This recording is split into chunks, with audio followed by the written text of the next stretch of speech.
Hello दोस्तों, आज मैं आपको बताऊंगा अकाउंटिंग एंट्री कैसे करनी होगी एडवांस टैक्स या इनकम टैक्स की। टैली प्राइम के अंदर अकाउंटिंग एंट्री कैसे करनी होगी।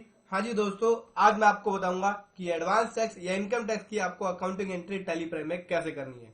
तो दोस्तों, इसको समझने के लिए बने रहे मेरे साथ वीडियो के एंड तक। This video is sponsor by टेलीविज। दोस्तों, आप टेलीविज का यूज करके अपनी बैंक स्टेटमेंट की या बैंक की एंट्री इजीली कर सकते हैं और ऑटोमेटिक कर सकते हैं। कोई भी बैंक हो, चाहे प्राइवेट बैंक हो, चाहे नेशनलाइज बैंक हो या कोई भी यानी कोऑपरेटिव बैंक हो, इजीली आप अपने बैंक की डेट, अमाउंट, नरेशन को 100% एक्यूरेसी के साथ टैली में ऑटोमेटिक एंटर कर सकते हैं।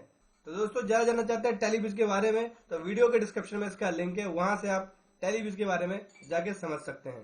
दोस्तों, आज मैं आपको बताने वाला हूँ एडवांस टैक्स, इनकम टैक्स की कैसे आप एंट्री करेंगे टैली प्राइम के अंदर। दोस्तों, सबसे पहले आपको लेजर क्रिएट करना होगा एडवांस टैक्स या इनकम टैक्स का। मैंने पहले से क्रिएट कर रखा है, मैं आपको दिखा देता हूँ किस नाम से और कौन से हेड में आपको रखना होगा। अल्टर पे आके ये मैं आपको दिखा देता हूँ एडवांस टैक्स।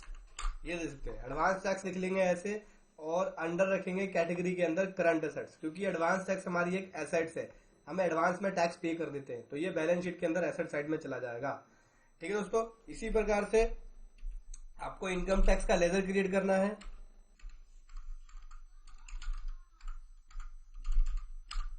इनकम टैक्स का लेजर क्रिएट करेंगे इनकम टैक्स के नाम से और इसे रख लेंगे करंट लाइबिलिटी में। ये आपकी लाइबिलिटी बन जाती है, क्योंकि ये आपका एक्चुअल, जब आपकी रिटर्न फाइल होती है, जो एक्चुअल टैक्स बनता है वो आपको पे करना होता है। इसको आपको लाइबिलिटी में रखना है, क्योंकि टैक्स आपकी एज ए लाइबिलिटी होती है, तो करंट लाइबिलिटी में आप रख सकते हैं। ठीक है दोस्तों, चाहे तो आप इसे ड्यूटी एंड टैक्स में भी रख सकते हैं, तो मैंने इसे अभी करंट लाइबिलिटी में रखा है। अभी क्या करना है, बाहर होना है। बाहर होने के बाद सबसे पहले हम क्या करते हैं, एडवांस टैक्स पे करते हैं। ठीक है, तो एडवांस टैक्स मैं पे कर रहा हूं। मान के चलिए कि आईसीआईसी बैंक ले लिया मैंने, यहाँ से एडवांस टैक्स में मान के चलिए कि 1.5 लाख का पे कर रहा हूँ। ठीक है, 1.5 लाख का मैंने एडवांस टैक्स पे कर दिया। और ये एडवांस टैक्स कब पे कर रहा हूँ, फाइनेंशियल ईयर 20-21 के अंदर पे कर रहा हूँ एडवांस में। आईटीआर इसकी कब जाएगी, 21-22 के अंदर जाती है, 20-21 खत्म होने के बाद। तो मैंने 20-21 के अंदर मान के चलिए कि 12 दिसंबर 2020 को पे कर रहा हूँ। ठीक है, इसके लिए क्या करना होगा, सबसे पहले मुझे यहाँ पे फाइनेंशियल ईयर 20-21 करना होगा, चेंज करना होगा पीरियड। तो 1/4/2020 से 31 मार्च 2021 कर लिया, 20-21 के अंदर पे कर रहा हूँ। तो 12 दिसंबर 2020 को पे कर रहा हूँ, 12 दिसंबर 2020। इफेक्टिव डेट को चाहे तो आप बंद कर लेना, मैंने किया हुआ है ओपन, तो कोई इशू नहीं होगा इससे। वैसे एंटर किया, ये कर दिया मैंने सेव। ठीक है दोस्तों, 1.5 लाख का एडवांस टैक्स पे किया।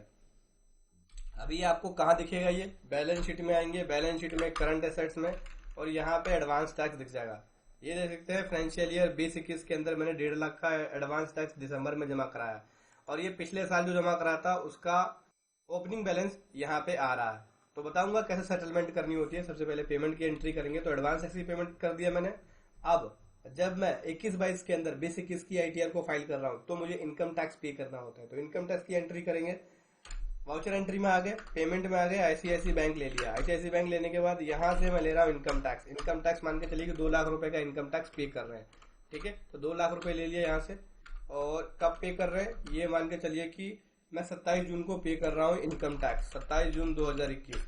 अभी फाइनेंशियल ईयर चेंज करना होगा, क्योंकि 21-22 के अंदर पेमेंट कर रहे हैं, तो 1/4/2021 से 31/3/2022 कर लेंगे। ठीक है, उसके बाद यहाँ से डेट कर रहा हूं मैं 27/6/2021। 20-21 की रिटर्न 21-22 में जाएगी, इसीलिए 21-22 के अंदर जो मेरा टैक्स बना मैंने पे कर दिया 2 लाख रुपए। ठीक है, ये हो गया सेव, पेमेंट की एंट्री हो गई। अभी आपको जो मेन है यहाँ पे सेटलमेंट की एंट्री, क्योंकि पेमेंट की एंट्री बहुत ही ईजी है। सेटलमेंट की एंट्री कैसे करनी होगी और कैसे इसको सेटल करना होगा, तो जो मैं ट्रिक बता रहा हूँ उसको ध्यान से समझना दोस्तों। सबसे पहले हम क्या करेंगे, बैलेंस शीट में आएंगे। बैलेंस शीट में आने के बाद मैं आपको जो इनकम टैक्स है वो दिखा देता हूँ। यहाँ पे मैंने ये इनकम टैक्स पे किया है, 2 लाख रुपए का इनकम टैक्स है। ठीक है, जो कि 21-22 के अंदर पे किया है। अभी क्या करना है, बैलेंस शीट में आके पहले एडवांस टैक्स की एडजस्टमेंट करेंगे। यहाँ पे आगे एडवांस टैक्स पे, और ये 21-22 के अंदर हूँ, तो इसका पीरियड चेंज करेंगे। पीरियड चेंज करने के बाद यहाँ से मैं करूंगा 20-21। ठीक है, ये 20-21 कर लिया। यहाँ पे देख सकते हैं 3.5 लाख रुपए ओपनिंग आ रहा है, जो मैंने पिछले साल पे किया था। तो जो पिछले साल पे किया था, मेरी बैलेंस शीट के अंदर एसेट साइड में एडवांस टैक्स चली गई। अभी इस साल के अंदर जब बैलेंस शीट फाइनल होगा, तो जो पिछले साल का क्लोजिंग है उसको सेटल करना होता है, इसी प्रकार से जैसे 1.5 लाख का अमाउंट मैंने 20-21 के अंदर पे किया, तो 21-22 में मैं यहाँ पे सेटल करूंगा। अभी मैं 19-20 के अंदर 3.5 लाख रुपए का जो एडवांस टैक्स पे किया मैंने, उसको 20-21 में सेटल करूंगा। तो जिस ईयर में पे करते हैं उस ईयर में इसको सेटल नहीं करते, उसके नेक्स्ट ईयर में करते हैं, क्योंकि वो एडवांस में चला जाता है। ठीक है, तो ये ट्रिक है, इसको समझना बहुत जरूरी है। तो अभी 3.5 लाख वाले को जो कि 19-20 में पे किया था, उसको 20-21 में सेटल करेंगे अप्रैल महीने में। कैसे सेटल करेंगे? मंथ के अंदर आ गए, यहाँ पे ऑल डे करके एंट्री को इंसर्ट कर लिया, F7 कर लिया, जर्नल एंट्री पाएंगे। देखो एडवांस टैक्स हमने पे किया है, ठीक है, तो ये इसे आप खर्चे में नहीं डाल सकते हैं, ये आपके ड्राइंग अकाउंट से ही सेटल होगा। अगर पार्टनरशिप फॉर्म है तो 2 पार्टनर के बीच में डिवाइड हो जाएगा, 3 पार्टनर है तो 3 पार्टनर के बीच में डिवाइड हो जाएगा। प्रोप्राइटरशिप है तो ड्राइंग अकाउंट में आप सेटल करेंगे, सिंगल जो ड्राइंग अकाउंट होता है। तो यहाँ पे जो मेरे पास 3.5 लाख का अमाउंट है, 3.5 लाख का अमाउंट को डिवाइड कर लेंगे, तो दोस्तों ये हो जाएगा 2 से डिवाइड करने पे 1.75। मेरे पास ये जो कंपनी है एमके इंडस्ट्री, 2 पार्टनर है इसके अंदर, ठीक है, तो 1.75 की पेमेंट करेंगे। तो यहाँ पे क्या करूंगा, मैं ड्राइंग अकाउंट को डेबिट करूंगा। ड्राइंग अकाउंट ले लिया राकेश तलवार के नाम से, 1.75 का अमाउंट ये डेबिट कर दिया।